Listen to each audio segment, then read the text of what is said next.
శ్రీరామచంద్రాయ నమః. శ్రీ సీతారామాభ్యాం నమః. శ్రీమద్ వాల్మీకి రామాయణము అయోధ్యాకాండము 118వ సర్గము. అనసూయాదేవి సీతాదేవికి దివ్యములైన అంగరాగములను వస్త్రాభరణాదులను కానుకలుగా సమర్పించుట. ఆ ఋషిపత్ని కోరికపై సీతాదేవి తన వివాహ గాథను వివరించుట. దోషదృష్టి లేని ఆ సీతాదేవి అత్రిపత్నియగు అనసూయాదేవి తెలిపిన ధర్మవచనములను గౌరవించుచు తిన్నగా ఆమెతో ఇట్లు పలుకదొడంగెను. ఓ దేవి, నీవు లోకమునగల స్త్రీలలో సర్వశ్రేష్ఠురాలవు. నాతో నీవు ఇట్లు పలుకుట ఆశ్చర్యము కాదు. స్త్రీకి పతియే దైవము అను విషయమును నేను ఎరుగుదును. ఓ పూజ్యురాల, ఒకవేళ భర్త గుణహీనుడైనను గుణవంతుడైనను ఆ విషయమున ఎట్టి సంకోచము లేకుండా సతికి పతి సేవింపదగినవాడే. ఇక నా భర్తయైన శ్రీరాముని విషయమున చెప్పవలసిన పని ఏమి? అతని గుణములు శ్లాఘనీయములు. అతడు దయాళువు, జితేంద్రియుడు, సకల ప్రాణుల ఎడలను దృఢమైన అనురాగము కలవాడు, మీదుమిక్కిలి ధర్మనిరతుడు, తల్లిదండ్రుల వలె నాకు అత్యంత ప్రేమాస్పదుడు. కనుక ఆయనను భక్తి శ్రద్ధలతో చక్కగా సేవించెదను. మహాబలశాలి అయిన శ్రీరాముడు తన కన్న తల్లి అయిన కౌసల్యాదేవి ఎడ చూపెడి భక్తి గౌరవములనే తదితర రాజపత్నుల ఎడగూడా ప్రదర్శించుచుండును. శ్రీరాముడు పితృభక్తి గలవాడు, ధర్మజ్ఞుడు. ఆ మహావీరుడు ఒక్కసారి అయినను దశరథుని ప్రేమానురాగములకు నోచుకొనిన స్త్రీలను నిస్సంకోచముగా తల్లులను వలె గౌరవించుచుండెడివాడు. జనసంచారము లేక భయంకరమైన ఈ వనములకు నేను బయలుదేరేడి సమయమున మా అత్త కౌసల్యాదేవి నాకు ఇచ్చిన మహోపదేశము ఇప్పటికిని నా హృదయమున పదిలముగానున్నది.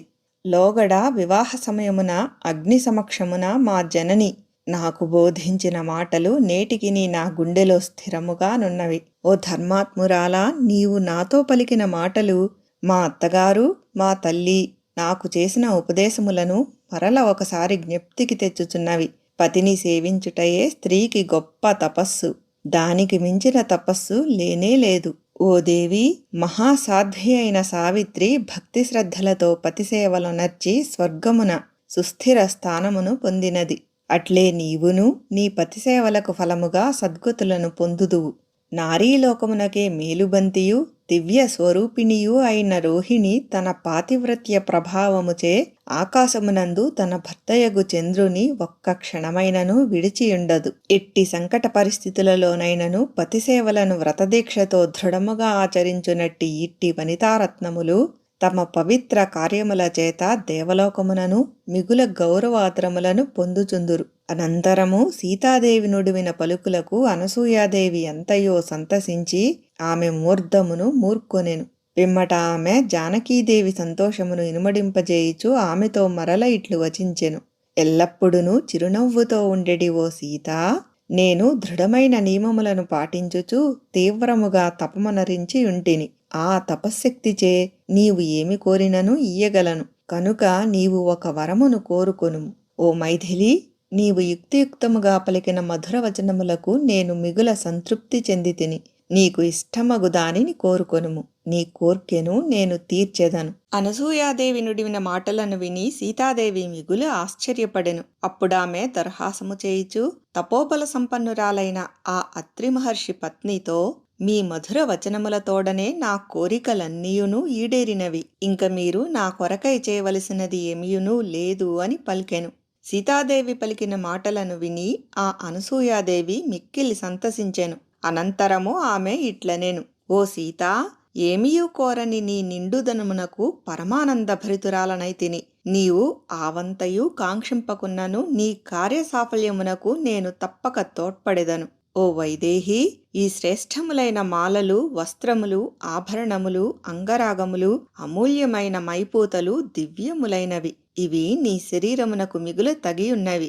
ఇవి ఏమాత్రము వసివాడక సర్వదా దర్శనీయములై ఉండును.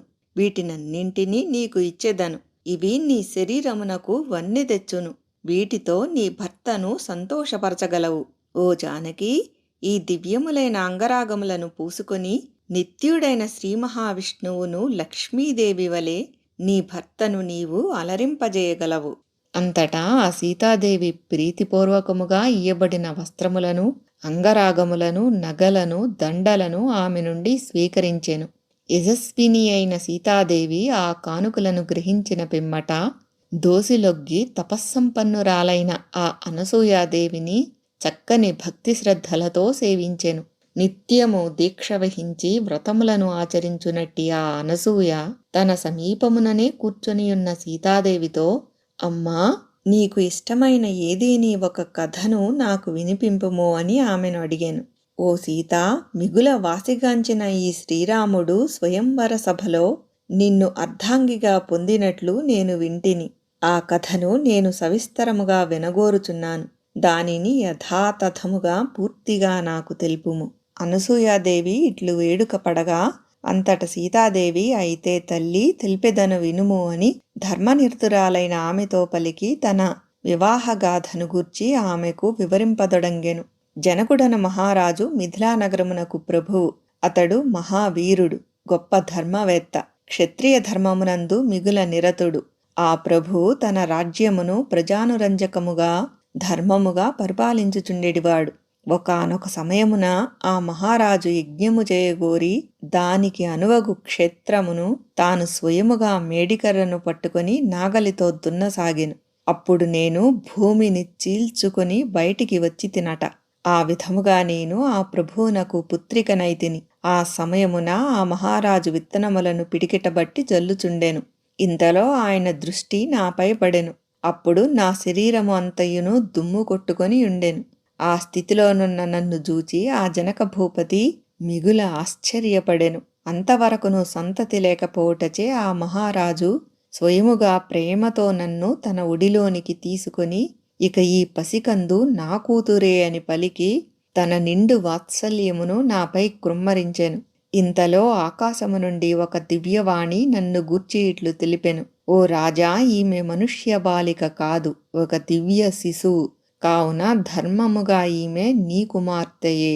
ధర్మాత్ముడును మిథిలాధిపతియు అయిన మా తండ్రి ఆ దివ్య వచనములను విన్న పిమ్మట సంతోషముతో పొంగిపోయెను. ఆ రాజభవనమున నేను చేరిన పిమ్మట ఆ మహారాజు యొక్క సంపదలు కొల్లలుగా వృద్ధి చెందెను. నిత్యము పవిత్రములైన యజ్ఞయాగాదులను వనర్చుచుండెడి జనక మహారాజు నన్ను తన పట్టపురానికి ప్రియమైన కానుకగా ఇచ్చెను. మెత్తని హృదయము గల ఆ మహారాణి కన్న తల్లివలే నన్ను అల్లారు ముద్దుగా పెంచి పెద్ద చేశాను. వివాహమునకు తగిన వయస్సు వచ్చిన నన్ను చూచి మా తండ్రి కష్టార్జితమైన సంపదను కోల్పోయిన నిర్ధనుని వలె దీనుడై చింతాక్రాంతుడయ్యెను. ఈ లోకమున ఆడపిల్లలు గల తండ్రి తన సంపదలచే వైభవములచే ఇంద్రుని అంతటి వాడే అయిననూ గావచ్చును. మగపిల్లలు గల తండ్రులు అతనితో సమానులు గాని అతని కంటెను తక్కువవారు గాని కావచ్చును. అయినను వారు అతనిని చిన్న చూపు చూచెదరు. అట్టి ఇబ్బందులు ఎదురుగు సమయము దగ్గర పడుచున్నందున జనక మహారాజు ఓడలేనివాడు సముద్రము యొక్క ఆవలి తీరమునకు చేరలేనట్లు చింతాసాగరము నుండి బయటపడలేకుండెను. ఆ మిథిలాధిపతి నా కూతురు సీత అయోనిజ అను భావమును మనసులో ఉంచుకొని ఆ దృష్టితోనే నా వివాహ విషయమును గుర్చి ఆలోచింపసాగెను. నాకు తగినట్లుగా ఉత్తమ వంశ సంజాతుడు, సత్ప్రవర్తనుడు, రూపయవ్వన సంపన్నుడు అయిన వరుడు ఎంత వెదికి చూచినను ఆయన దృష్టికి గోచరింపకుండెను. ప్రజ్ఞాశాలియు నిరంతరము వరాన్వేషణలో మునిగియున్నవాడును అగు ఆ మహారాజు స్వయంవర విధానముననే నా కుమార్తెకు వివాహము చేయదగును అను నిశ్చయమునకు వచ్చెను. ఆ నిమివంశములో జనకుని కంటెను పూర్వుడైన దేవరాతుడు ఒక మహాయజ్ఞము చేయుచుండగా మహాత్ముడైన వరుణుడు ప్రసన్నుడై ఒక దివ్య ధనస్సును అక్షయ బాణములతో ఒప్పుచుండెడి 2 తూణీరములను ఆ మహారాజునకు అనుగ్రహించెను. క్రమముగా ఆ శివధనస్సు జనక మహారాజునకు సంక్రమించెను. ఎంతటి బలశాలురైన మానవులు సైతము తమ సర్వశక్తులను ఒడ్డి ఎంతగా ప్రయత్నించినను ఆ మహాధనస్సును ఏమాత్రము కదల్పజాలకపోయిరి. మహారాజులు తమ స్వప్నములలో కూడా దానిని ఎక్కుపెట్టుటకు ఆసక్తులగుచుండిరి. సత్యసంధుడైన మా తండ్రి స్వయంవర మహోత్సవమునకు సకల భూపతులను ఆహ్వానించెను. ఆయన ఆహ్వానమునందుకొని పెద్ద సంఖ్యలో అచటికి విచ్చేసిన ఆ మహారాజుల సమక్షమున ఆ శివధనస్సును గూర్చి ఆయన ఇట్లు వివరించెను. ఈ మహాధనస్సును లేవనెత్తి దీనిని ఎక్కుపెట్టిన పరాక్రమశాలి అయిన పురుషుడు నా కుమార్తెయగు సీతాదేవికి భర్తయగును. ఆ వీరునకు నా సీతనిచ్చి వివాహము చేసెదను. ఇందులకు సందేహము లేదు. ఇది నా ప్రతిజ్ఞ. అచటికి విచ్చేసిన రాజకుమారులందరూ పర్వతమంతగా బరువైన ఆ గొప్ప ధనస్సును జూచి దానిని ఎక్కుపెట్టలేకపోయిరి సరిగదా. కదలించుటకును అశక్తులై దానికొక దండము పెట్టి వెళ్ళిపోయిరి. ఇది జరిగిన చాలా కాలమునకు మిగుల తేజస్వియు సత్యపరాక్రముడును అయిన రఘురాముడు లక్ష్మణునితో గూడి విశ్వామిత్రుని వెంట నా తండ్రి చేయుచున్న యజ్ఞమును చూచుటకై మిథిలా నగరమునకు ఏతించెను. అప్పుడు ధర్మనిరతుడైన మా తండ్రి విశ్వామిత్ర మహర్షికిని రామలక్ష్మణులకును సాదరముగా అతిథి మర్యాదలను ఓనర్చెను. పిమ్మట విశ్వామిత్రుడు మా తండ్రితో ఇట్లనెను: ఓ నరేంద్ర, ఇతడు శ్రీరాముడు, అతడు లక్ష్మణుడు. ఈ ఇరువురు సోదరులు దశరథ మహారాజు కుమారులు. వీరు మీ శివధనస్సును చూడగోరుచున్నారు. ఆ దివ్య ధనస్సును రాజకుమారుడైన శ్రీరామునకు చూపింపుము. ఆ విశ్వామిత్రుడు ఇట్లు పలికిన వెంటనే ఆ మహాధనస్సు అచటికి చేర్చబడెను. పరాక్రమశాలి అయిన రఘురాముడు రెప్పపాటు కాలములో ఆ ధనస్సును వంచి వెంటనే అల్లెత్రాడును సంధించి ఆకర్ణాంతము దానిని బలముగా లాగెను. శ్రీరాముడు వింటినారిని వేగముగా లాగుచుండగనే ఆ శివధనస్సు మధ్యకు విరిగి 2 ముక్కలయ్యెను. ధనుర్భంగమైనప్పుడు పిడుగుపాటు వలె మిక్కిలి భయంకరమైన ధ్వని వెలువడెను. పిమ్మట ఆడిన మాట తప్పని మా తండ్రి నన్ను శ్రీరామునకు ఇచ్చి కన్యాదానము చేయుటకై నిశ్చయించుకొని జలపాత్రను గ్రహించెను. అప్పుడు శ్రీరాముడు అయోధ్యాధిపతియు తన తండ్రియు అయిన దశరథ మహారాజు యొక్క అనుమతిని బడయకుండా నన్ను చేపట్టుటకు సిద్ధపడకుండెను. అంతటా మా తండ్రియగు జనక మహారాజు, మా మామయు వృద్ధుడును అయిన దశరథ మహారాజును మిథిలకు పిలిపించెను. ఆయన అనుమతితో ధీశాలిగా వాసిగాంచిన శ్రీరామునితో నా వివాహము జరిపించెను. మిగుల సౌందర్యవతియు సాధ్వియు అగు నా చెల్లెలు ఊర్మిళను మా తండ్రి లక్ష్మణునకిచ్చి స్వయముగా వివాహము జరిపించెను. ఈ విధముగా స్వయంవర విధానమున శ్రీరామునకు నేను భార్యనైతిని. మహావీరులలో శ్రేష్ఠుడైన నా పతికి నేను సహధర్మచారిణినై సర్వదా ఆయన ఎడ అనురక్తురాలనై ఉన్నాను. వాల్మీకి మహర్షి విరచితమై ఆదికావ్యమైన శ్రీమద్ రామాయణమునందలి అయోధ్యాకాండమునందు 118వ సర్గము సమాప్తము.